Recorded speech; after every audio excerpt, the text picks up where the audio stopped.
Hello students, today we will discuss about Werner Shaw's art of characterization.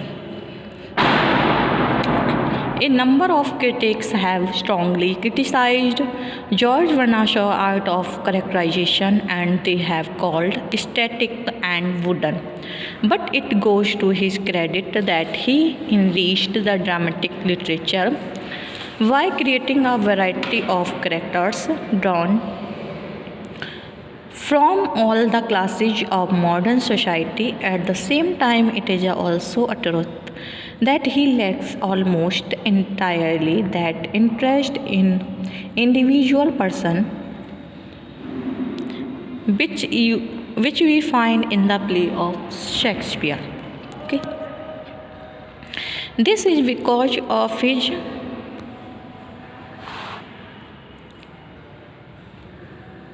character are the representative of certain ideas which he seeks to propound through them.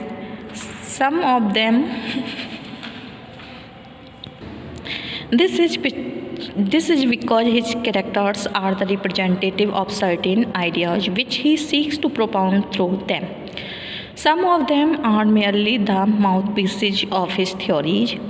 Scott James is very bitter in this respect when he remarks that there was at least one human character that he could to the life and that was his own. Okay.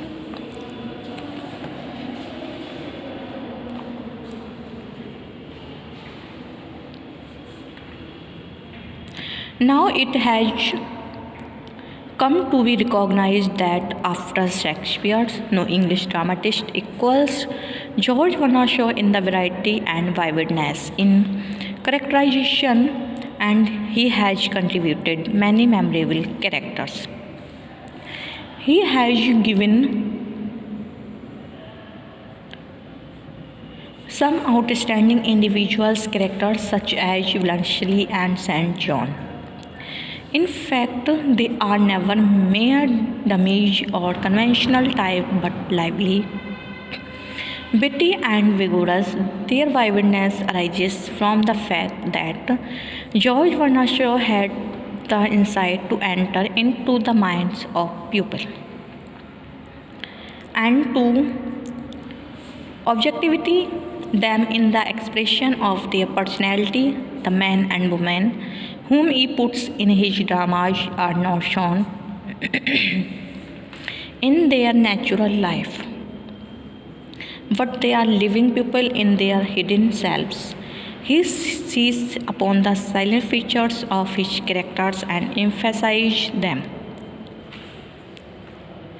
He shows them as impelled and driven by the life force in order to impart distinctness to his characters.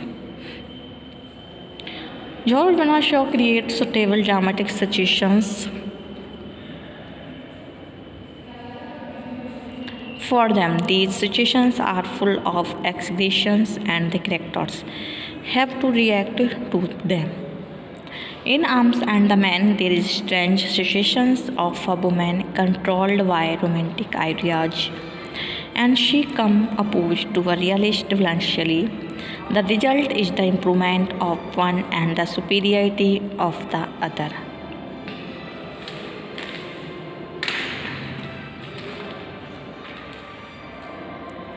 He is a creator of variety, and not one of his characters can be found repeated in any other play. He has not imitated that from anywhere but has picked them from the society around him. So everyone is always new and original. They are so sharply individualized that they do not have even a single quality of the other, and this is why they are so easily recognized. Even his secondary characters can never be mistaken for the other. They have been taken from all the sections, and so undoubtedly some of them are the mouthpieces. They maintain their individual traits John is simple, illiterate, and village girl, but she has been made the heroine of one of his greatest plays. Moreover, his characters are not strictly English, but they have been drawn from various nations. However, we must remember that we cannot judge George Bernard Shaw's art of characterization on the basis of ancient principles. They represent not the inner or external conflict, but the conflict of ideas. Mostly contrary, there is also the conflict between human will and his environment.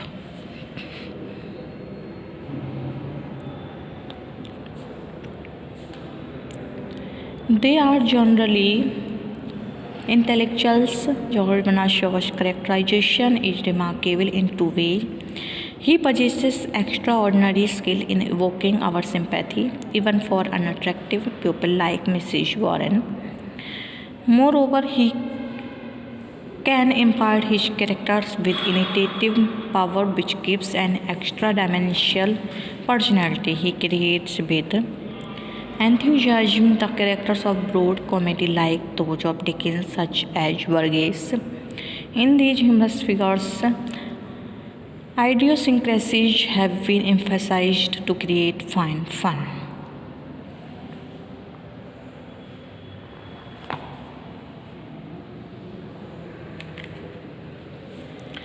George Bernard Shaw's portrayal of women is especially remarkable, and he draws them with insight in their nature. He has portrayed them with cunning and romantic relation. He understands women better than his men, and his women figures like Rena, Candida, Cleopatra are immortal creation.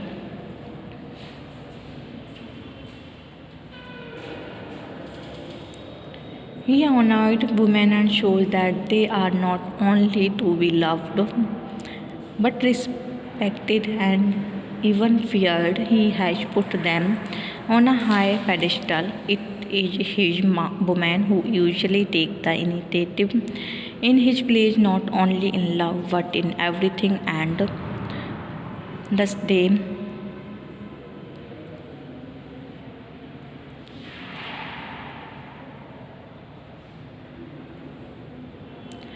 become the chief driving force. They are the unconscious instruments of life force, and so in the process of recreation, they take the leading role, whether she is Rana or any other heroine. His treatment of women is unconventional and unromantic.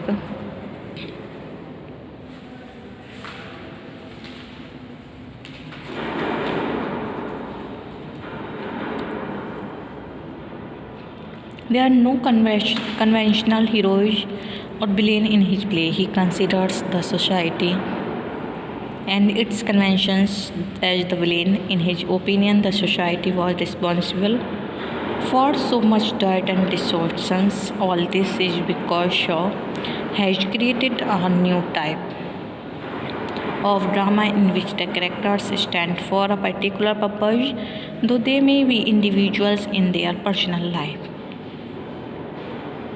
George Bernard Shaw's chief aim behind writing drama was always constructive and reformative, and so he used his play as an instrument to attack shames, the mind and conscience, and the cherished institutions which he considered rotten and were eating the society. So he used satiric mean, irony, and sarcasm to puncture a host of social institutions and conventions. Critic after critic have called him a satirist, and Kajamian remarks that satire is the leading features of this play, and laughter is merely the sugar coating thrown over the traditional bitter pill.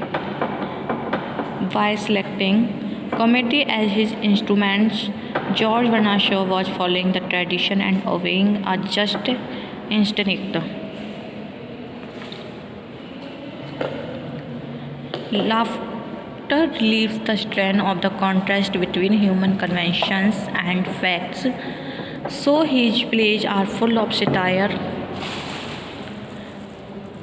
He is an idealist who wanted them all individuals, institutions, and codes of conduct should conform to his idea of what is right and proper, and if it is not so, he lashes at them with the lash of laughter and satire. In fact, George Bernard Shaw was not an artist to present reality, for his plays are full of exaggeration and distortions of reality. He was certainly not a great artist. Because there are many artistic defects in his play, it is only when we consider him as a drama. There are many artistic defects in his plays. It is only he may laugh at the evils, but there is certain bitterness in his laughter. It is not at the evils, but there is certain bitterness in his laughter. It is not pure, as in the plays of Shakespeare, but he is nearer to Van Johnson in this field.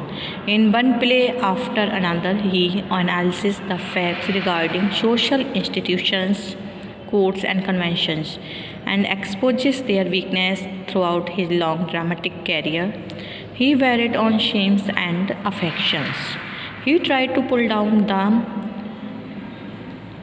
undesirable structure of social institutions and so often exaggerated their hollowness. We often find him indulging in the distortions of their facts and describing things, and here is equal to the satirist in the general. In play after play, he has attacked the old idols by exaggerating their faults and holds them up to ridicule.